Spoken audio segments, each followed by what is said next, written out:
Welcome to Mind, Money, Balance, the no guilt, no shame podcast to help you get your mind and money in balance. I'm your host, Lindsay. I'm a financial therapist and coach, woman of color, and popcorn connoisseur.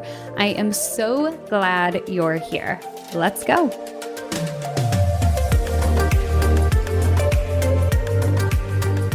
So we started this week with talking about self-love and self-worth and self-care.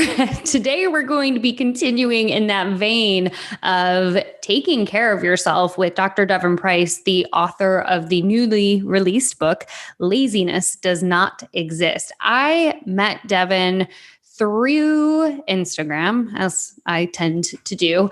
But it was because I'd read one of their essays on Medium about this idea that laziness does not exist as a I don't know if high performer is the right word, as an overachiever. I guess I would say it's fair to say that I like to do a lot. I find myself having a hard time sitting still. I'm constantly working on how does capitalism impact my desire to work and to work hard and to achieve things and to have to-do lists? So their essay really spoke to me, and I was really excited to have them on the podcast to talk about other things that I love talking about, which is money.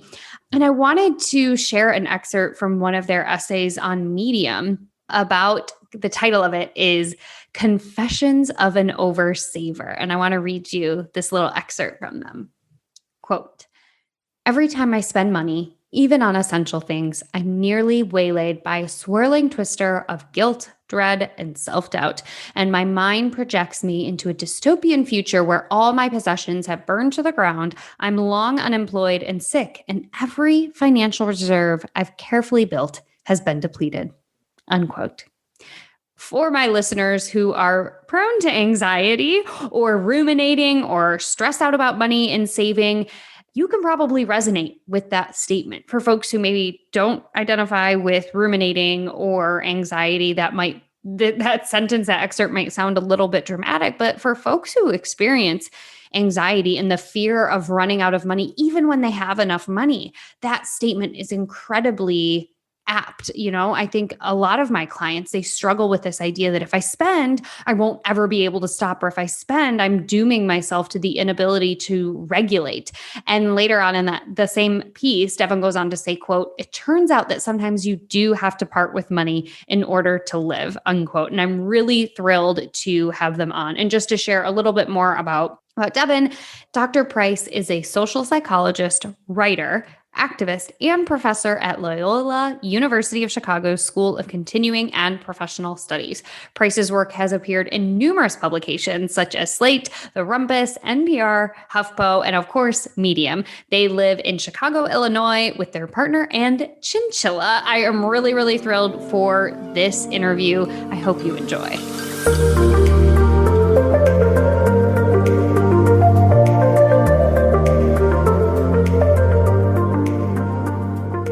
Awesome, Devon. Thank you so much for coming on to the Mind, Money, Balance podcast. I'm really excited to chat with you today.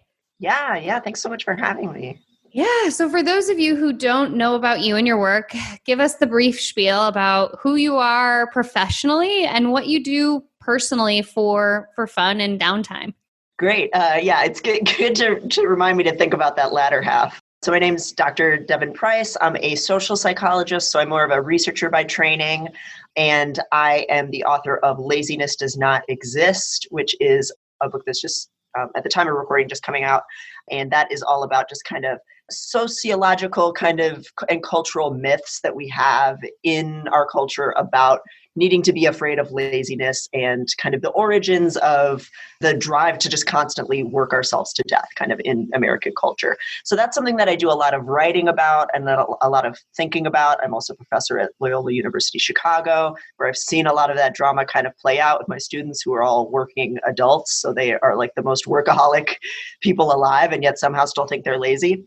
So that's all of the stuff that's like professionally constantly on my mind. And then personally, I guess, what am I doing now, especially in quarantine? I'm going to a lot of virtual concerts. I used to go to a lot of real life concerts. I'm going to a lot of, Zoom concerts and Twitch concerts now, and concerts in like Second Life and like other massively multiplayer online games. and I'm obsessing over my pet chinchilla's cage and upgrading that as much as possible, because if I'm trapped in a small apartment, at least I can give him a very lavish mansion is kind of the idea. So that's me in a nutshell.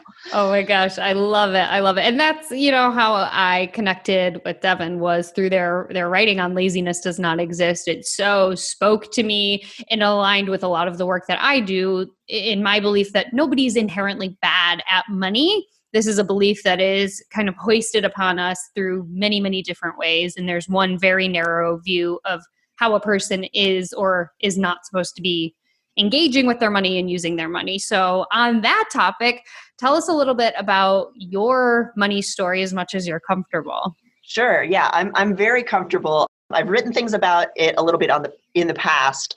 I think I have an essay floating around. I think it's called Confessions of a Oversaver or something like that. I come from a family where the only attitude we had about money was don't talk about it, freak out about it, but don't answer any questions. Just kind of have this constantly roiling anxiety. My dad came from a really poor background in Appalachia, and so he still had that very poor mentality, the kind of poverty panic kind of mentality. So I grew up with a lot of just being guilted for any expense and freaking out a lot about money, but without actually looking and talking about the numbers and really having any kind of grasp over that strategically. So I still have that problem very deep-seated in me. And I certainly developed a lot of very over-saving kind of compulsive nervous habits around money, especially in grad school, living on a $14,000 a year stipend and things like that. So I've always had, and still to some extent do have, this problem of I need to constantly be taking up additional work. I need to constantly be saving, even if it's something that's preventative healthcare that is going to save you more money and save, your life in the long run, and just pay off. It just kind of, things matter other than money, having checkups and tooth cleanings. The one kind of turning point for me, at least in finding something good to do with all of that nervous energy, was kind of reading a little bit more kind of investment stuff and the FIRE. I don't know what you think about the financial independence, retirement, early people. So many thoughts. There's a lot That's going on. That's an entire different podcast. Yeah. So there's a lot of charlatanry in that world, but it was at least a few blogs and strategies where it was listen, if you have money, saving, it's great. Put it in an index fund where it's not costing you too much money to invest it. And if you just look at the numbers, investments will pay off. You don't need to, and you're not supposed to look at it and worry about it constantly. So even though I do think the kind of financial independence movement is very buoyed with privilege and a lot of problems, I did eventually kind of get some information about okay, I'm just going to invest it and not worry about it, and try to have a little bit more trust also in myself to kind of just make the things happen, and I don't need to run myself ragged all of the time. Mm-hmm. So that's kind of where I'm at now. But obviously a lot of that is also just a consequence of having a full-time job that pays decently, writing books, and having some of the privilege. It's easy to stop being as neurotic about money when you finally realize that you have some amount of privilege around it. So Yeah. So it's interesting to hear a story that I hear pretty often, which is money is the final taboo in families and very much in our culture. And at the same time, we're supposed to inherently just know what to do with it. So how and when did you decide I'm going to start seeking out some information about money? When did that happen? It came to a point where I had just saved so much money and I wasn't doing anything with it, which what kind of absurd problem is that to have? But I had basically, I had this point where I was working as an adjunct and I had a bunch of money in savings, surprisingly, because I was constantly doing freelance data analysis, consultant work, and teaching at 5 different places. I wrote an anti-workaholism book because it's my own disease. And so I had paid off my student loans and I was doing all of these things that society says you're supposed to be doing. And I had no idea what I was supposed to actually be doing with money. When did I know that I could actually feel comfortable to start paying for, I didn't have health insurance. Mm-hmm. I was doing all of these things and I had all this money saved, but I was afraid to spend any money on rent or health insurance or all these necessities. So I knew things were kind of crumbling. I was a very Dickensian figure, of I have money, but I'm not doing anything with it. So I need to figure out, what do responsible habits even look like? Because I knew it was also making me a less generous person, not just with myself but with other people, because I have so many friends that are like in the service industry or are writers or artists and do not have anywhere near the amount of financial privilege that I now have. And, I would put money into people's GoFundMes and things like that, but I could always feel myself, just as I was holding back with myself, I was holding back with other people. And that was when it like really felt like, okay, something's not right here. I'm not paying for health insurance, even though I have a savings. I'm not helping my friends enough relative to how well I'm doing. I need to figure out like how to think about this stuff clearly, because the just like paranoia of work, paranoia, hide the money under the mattress strategy that I had inherited from my Appalachian family was not working. Do you think some of that paranoia of hoarding and holding on to the money, was that a safety response for you? Like you felt safer if you had more money? What was behind that? All of my problems in life come from kind of the same thing. So my workaholism, and I think this is common for a lot of people who are workaholics, I had some kind of like eating disorder behaviors, and I also had this financial kind of anorexia, for lack of a better term. And they all came from a lack of trust in my own judgment and my own feelings. I didn't trust myself to set limits on when I was tired and should stop working and when I actually need rest and self-care. I didn't trust my own hunger, and I didn't trust any of my own desires with regard to money. I really didn't think I could be, if I let open that gate even a little bit, I had this fear that I would just spend all of that money because I wouldn't know when to stop. That I'd be really irresponsible. And so the solution to all of these, like all this mistrust in myself was just like clamp it down. Work this many hours every day, constantly look for more. Don't have too much hunger. Don't be too greedy, even with like what you spend money on. And that's kind of where that came from. Yeah. Okay. So as you started to kind of recognize it actually doesn't feel the way I thought it would. I thought it would feel like some sense of control of having that extra money or withholding food from yourself. You realize, okay, I have this money. I want to be more generous. And at the same time, as I heard you say, like, look, I'm donating to GoFundMe's, but it doesn't feel good enough, or I'm taking care of myself, or maybe I'm spending on fun things, but it doesn't feel exactly right. Take us through a little bit of that kind of discomfort, because that's where I think so many of us get stuck anytime we're making any sort of behavior change, is those first few steps. The first time we try something new, it feels wildly uncomfortable. How did you bridge that gap between, okay, I can actually start to see this a little bit more clearly, I'm ready to start spending in alignment with my values? How did you get there? I would say I'm not there yet. Okay. It's definitely an ongoing process. It's something I talk about with my own therapist a lot. Like it's one of the big things. Like anytime that I've gone on like a family vacation, obviously not doing anything like that this year, but last year we took a family trip and I was so filled with anxiety, even though like I knew I could afford to pay for it, pay for part of my partner's trip, and like kind of throw some money towards our mom going. It still just felt so anxiety provoking to me because I couldn't in my mind make the math work of how are we going to have enough fun experiences to justify this? This very like achievement and like checking the box off measurement kind of mindset.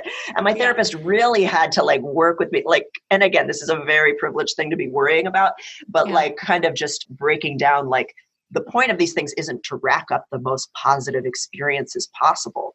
It's about just having this opportunity to all be together, and whatever you decide to do with that time once you're there, that's valid. That's what it's actually for. It's for access to this opportunity and this quality time. It's not to go to this beach, go to this on this ride, do whatever. And so that was just a little, couple of days where I had to really practice that kind of mindset.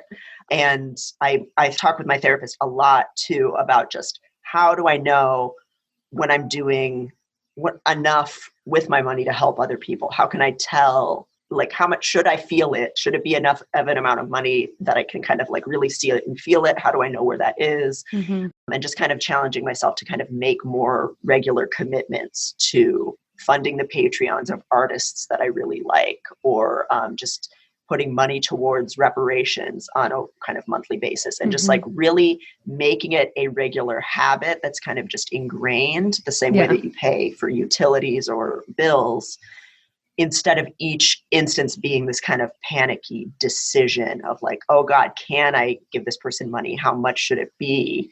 And it being this really scattershot thing where people always have to kind of ask me. which obviously creates a power dynamic. So those are the things that I'm working on with regard to that stuff. But my first gut instinct is always, oh, I shouldn't do this. Like, my couch can be falling apart. I'm like, oh, well, I don't know. I can just wait till I find one, that neighbor's throwing out and just take that. I just have that in me. It's really interesting because I know you're not a therapist, but you're in the world of psychology, obviously being a social psychologist. And so many folks who I've interviewed this season have had a similar struggle in allowing themselves to spend. We, in our kind of field, we really tend to value being frugal, holding on tightly to things. Like, you're in academia. I can picture, the reinforced elbows really being a value. How does money show up in academia? Do you see any patterns amongst colleagues or just general themes around money? Oh, God, yeah. So the first one that really jumps out for me is how the class disparities in academia are constantly there. And there's a lot of markers of it, but it's not ever named. So it's very taboo, right? You're never supposed to even negotiate for any terms of a job offer in a lot of academic positions. Sometimes you get to kind of negotiate over whether you get any startup fees or things like that, but it's really verboten to ever give anybody the whiff that you're doing the work for the money, right? You're supposed to be driven purely by passion and, a pursuit of the mind and things like that. And the thing about it is that showing any concern about money, that's kind of revealing the fact that maybe you didn't come from money or that you don't have money. So it's this awful double bind where it's actually still a deeply classist thing to act like caring about money is elitist. It's totally a weird head game that they play. And I also just see huge class divisions in academia in terms of how people talk about what vacations they're going on and what trips. When people were they talk to me about these long European vacations they're going on. And it's I've been to Canada once. That's it. That's not how I have lived or the people that I grew up with have lived. And so I don't have access to some of those cultural signifiers that come from people with that kind of privilege who've had those life experiences. So those are the big ones, and just the kind of culture of overwork and how that's always going to affect your money. And the idea that in academia, you should be willing to sacrifice anything. You should be willing to move across the country for a job. You should have a partner who's willing to give up their job to follow you. There's a very small subset of people who have the economic mobility to actually do any of those things. Yeah. It is really interesting to watch all of that play out. And, as I listened to you, the other thing that is coming up for me is the parallels between academia and artists, how you were talking earlier about you've got a lot of friends who are artists and creatives. And again, how to be a good artist is often to be a starving artist. That is, one of the ways in which it's glorified. So I'm curious, if there's something there about you donating to or contributing to Patreons that is really important to you, given that you can't really, or maybe you can, and I'm not aware, but donate to other folks in academia and say hey, let me help you fund your project, or, let me help you out with that bonus. I'm curious about if there was an importance for you in donating to artists specifically. I see so much of it play out constantly, especially right now, right? My partner's an actor. So in Chicago, so many theaters have just died because of COVID, obviously. And he's really lucky in that the nature of his theater company is they've been able to move to a digital format and make short films really successfully. But I've just seen how so many people's life calling just lives and dies by if you're selling enough tickets or if you have enough people funding you online. And it just gets harder and harder and more centralized by these big industries that kind of swallow things up. And then everybody else is kind of left to kind of scramble for donations. So I think there's something uniquely rewarding about yes, you give money to make sure that someone, I donated to somebody's Patreon recently or not Patreon, GoFundMe recently to get one of their teeth replaced, all these medical expenses. That stuff's really rewarding in one particular way, but it can also feel very depressing, right? It's you're kind of throwing money towards this structural problem, and my own individual contributions can't fix the lack of healthcare and lack of dental care that people have. Whereas if you also put a little bit of money towards arts and nonprofits and organizations that are doing a reasonable job of it, you're helping to create something that's lasting and helping to create an apparatus that pays artists and maybe pays health stipends for artists, which is true with my partner's theater company and many other, arts organizations of all kinds. And so there's a need, I think, psychologically for most people to feel like you're doing something that matters and is going to last. And so I think psychologically, it's really important to both put out the fires when you can and help out people who are in crisis, and also find ways to help people thrive, because that keeps you kind of going mentally and emotionally. Yeah, I love that balance of the reality is, we can't fix everything. We can hardly fix ourselves like that. I think so many of us, that's the struggle, is just like, how do I make it work? How do I survive? But to say, I'm going to donate a little bit here, a little bit there, and know that, like, to your point, I'm putting out a fire in this arena. And in this arena, I'm helping to hopefully create some sustainable change. Everything, as I listen to you, sounds really thought out and intentional. Can I blame that on the academic in you, or is there something else there that has it, a reason why everything's so intentional? I definitely overthink everything, probably. And it's also probably like the writer in me that's like, how can I package what's actually like a swirl of anxiety and overthinking every single thing I ever do inside of me, Yeah. Yeah, I think that's probably true. That's totally fair. Totally fair. What about on a personal level? What are things that you do to cope or engage with your money in a way that feels good for you? Are there certain tools, certain books, certain apps that really help to dial down that anxiety for you? So a lot of the resources that I've consumed that have kind of helped the anxiety ebb are some of those kind of problematic financial independence, retirement early people. When I was really first starting to learn about this stuff, the blog Mr. Money Mustache was something that I had heard a friend from grad school talking about, and it sounded so goofy that I was like, okay, I'll check out this blog. And the guy it's very like, oh, I only worked in Silicon Valley for 5 years and then I was able to retire because I lived so dirt cheap. And did you know I'm, 45 years old and I don't need health insurance because I have a positive attitude. And so some of it's like really goofy and like really out of touch with most people's realities.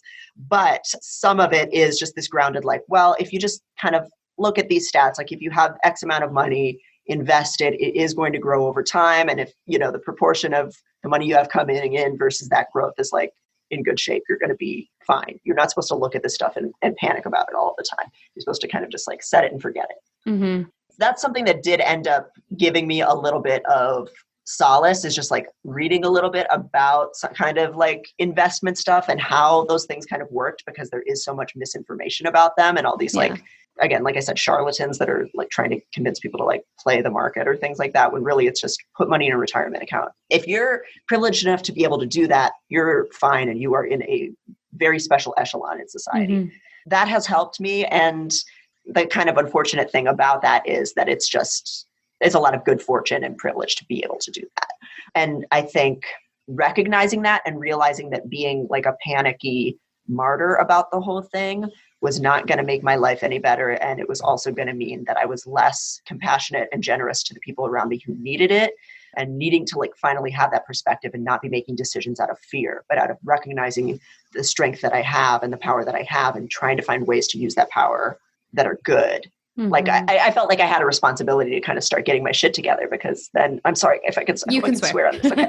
I had to get some of my shit together because it was holding me back from making responsible decisions and making sure that I was taking care of my family and other people I care about. So that, keeping that in mind, that like I can do good with this if I don't live constantly in a place of fear, that kind of really helps motivate me to clear the cobwebs a little bit. Yeah. And what I think is helpful about this whole FIRE movement is finally we're starting to see some diversity in the movement. So for folks who aren't familiar with it, it's financial independence, retire early. And in a nutshell, the idea behind it is work hard when you're young, save as much as you can, so that you can invest that money in an index fund and not have to work again. And now there's some more nuance. There's this slow FI movement, and then there's fat FIRE, which is like, if you really want to go all in. I mean, there's all these different things. What I find really helpful, another personal finance Filipina out there, Berna Anat, she says, personal finance is mostly hella male and hella pale. And I think finally we're starting to see so many other people take up space in the personal finance arena. So it's not just shame-based. You're bad if you have debt. You're bad if you buy the lattes. You're just shame, shame, shame. And we're starting to take into account our intersectional identities and privilege and social justice into these movements. And hopefully FIRE will come around. But yeah, that Mr. Money mustache, I had been there too. That was one of my first exposures to the FIRE movement. So yeah, yeah, been there. There is a Facebook group that's like socially conscious mustachians or whatever, and it's all the people who kind of got sick of the forum for Mr. Money Mustache, and they're over there having conversations like, oh, is it always wrong for me to invest in property and be a landlord? And almost everybody in the group is like, yeah, probably. And so like we get to have these like good discussions about like, okay, if you are going to invest, how do you do it responsibly? How do you think about the harm versus the good that you're doing? And also just questioning the logic that's like not buying coffee at Starbucks is not going to make or break you. That just mathematically does not add up. No, it does not.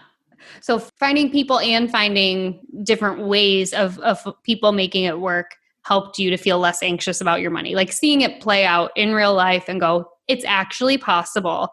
That helped.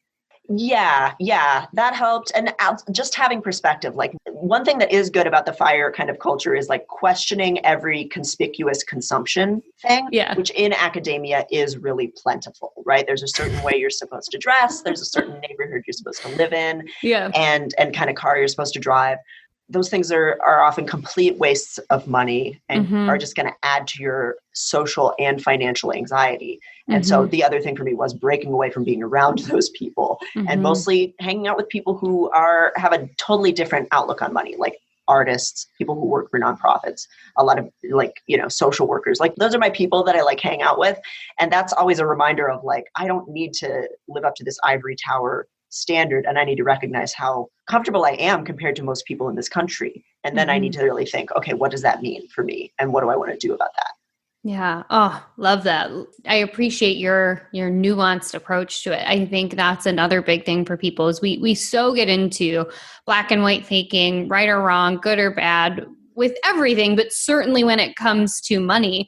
So like you said, even with the FIRE movement, while it might have started out and, people can point out its problems, at least it showed us that there's another path, that it doesn't have to be work for 45 years for 40 hours a week, take your 2 vacation days, and then you'll get a pension, right? We've at least been able to see that there are different ways to do it. Yeah, love that.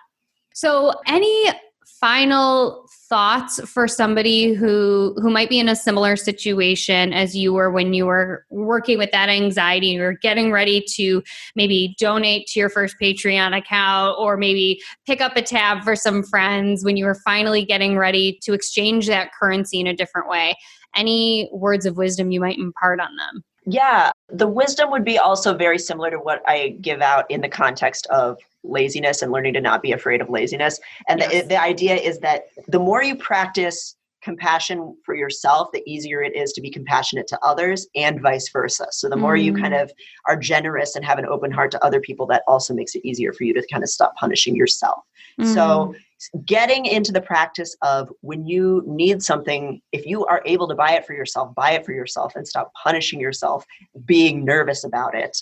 Be generous with yourself, with your needs, with feeding yourself, with keeping your home comfortable, caring for yourself holistically, and also extend that generosity and compassion to the people in your circle, in your community that you can afford to and manage to do it to. So whether that's giving people on the street money who are asking for money, I always really strongly encourage that.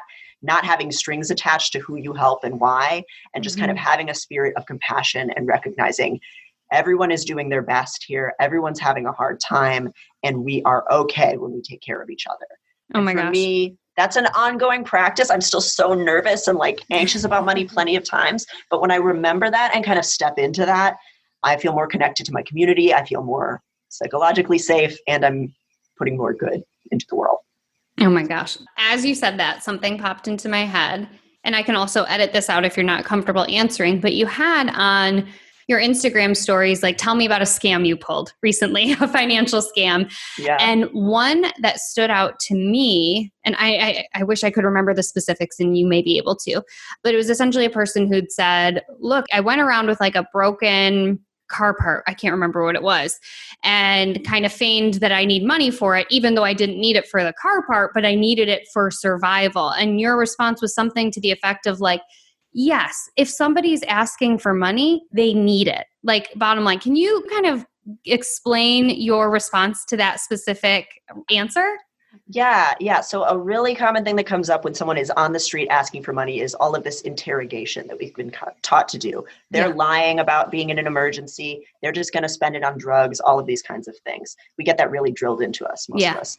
And kind of my response to that is really just like you said, if someone is asking for money, they clearly need money. And we don't we don't really have a right to kind of police where that need is coming from and what they need in that moment.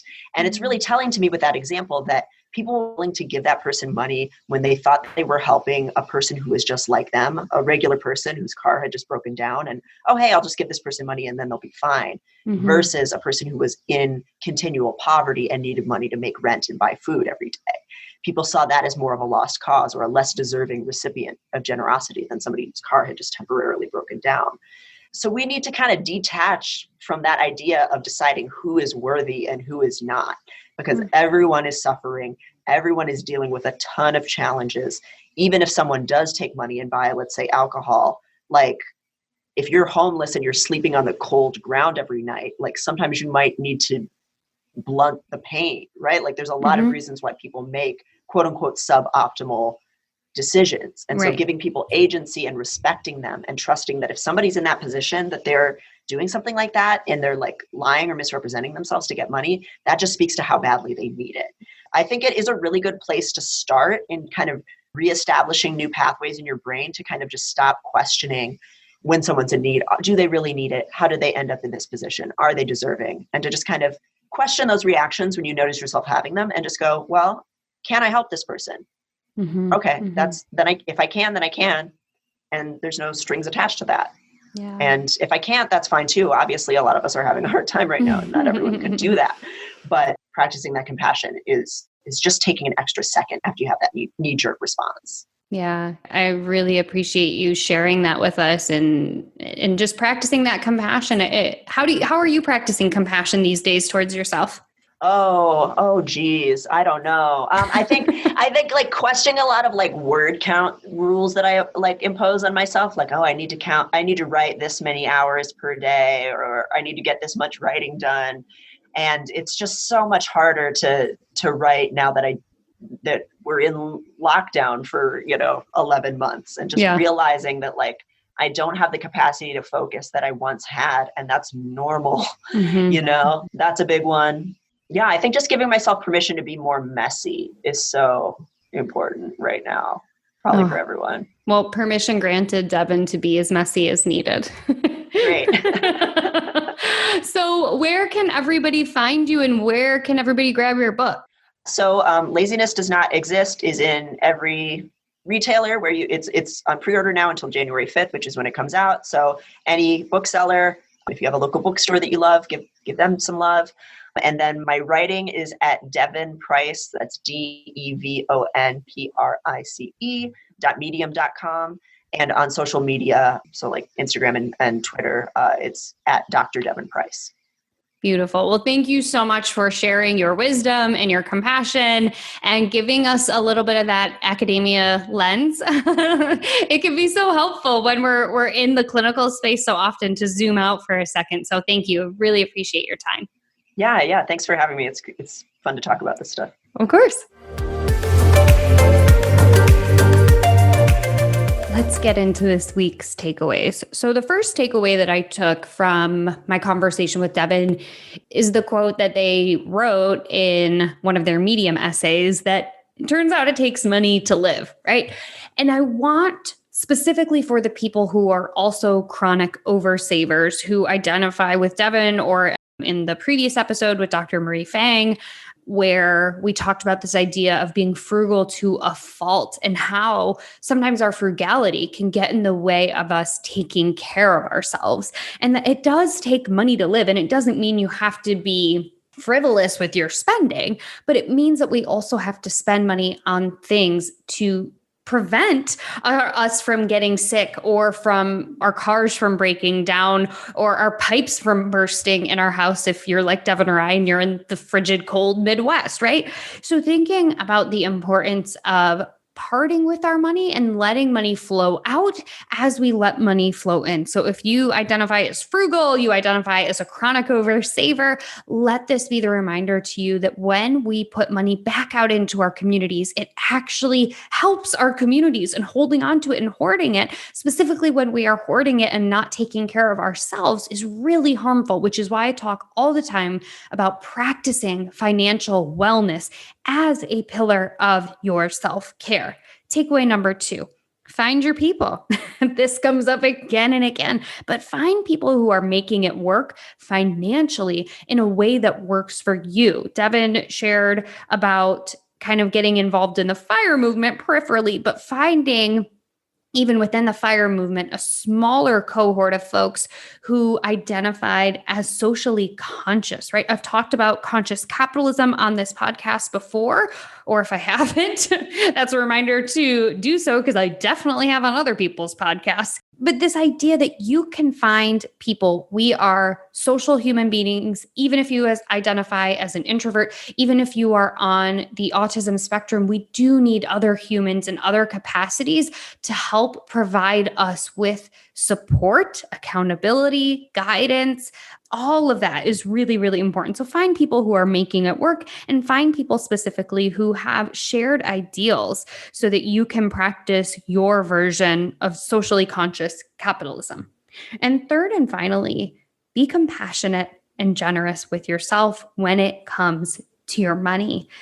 When we are kind to ourselves, when we acknowledge that we are human and we make mistakes, that allows us to continue on and to make forward progress, whatever progress looks like for us. For example, if you are working on maybe saving money, maybe you are a chronic overspender, and you're working on saving money. I'm recording this in January. It's the big time of year for resolutions. Y'all know I don't do resolutions. But anyway, let's say you set yourself a resolution that you're going to save X amount of dollars. And now we're 3 weeks into the new year, and you decide you want to go shopping and you buy something, and you start beating yourself up for it. All that's going to do is contribute to that guilt and shame spiral that is going to make it so much harder for you to take those action steps toward saving for the thing that you want to save for. So be compassionate towards yourself, be generous towards yourself for those times where you hit roadblocks. Hitting those roadblocks, persevering with gentleness, with softness, and with stillness is a hallmark of human preservation and of resilience, especially, right now at this snapshot in time. So practice compassion and generosity with yourself when it comes to your money. And if you want to pick up Dr. Price's book, definitely check it out. It's called Laziness Does Not Exist, distributed by the same book distribution company. That's a weird thing to say. As my book, The Financial Anxiety Solution by Simon & Schuster, which also I was really happy. I know cancel culture gets a bad rap, but I was really happy that they decided to not publish a book by a person who was really contributing to everything that happened last Wednesday, right? So I don't have to say his name. You can do your own Googling, figure it out. But I'm so thrilled and happy to support Simon & Schuster as they take actions against white supremacy. So with that, I will see y'all next week. If you love this episode, take a screenshot and tag me on Instagram at MindMoneyBalance with your favorite takeaway. I love seeing what resonates with my listeners and sharing it in my stories. Thanks so much for tuning in. I'll see you next week, right here.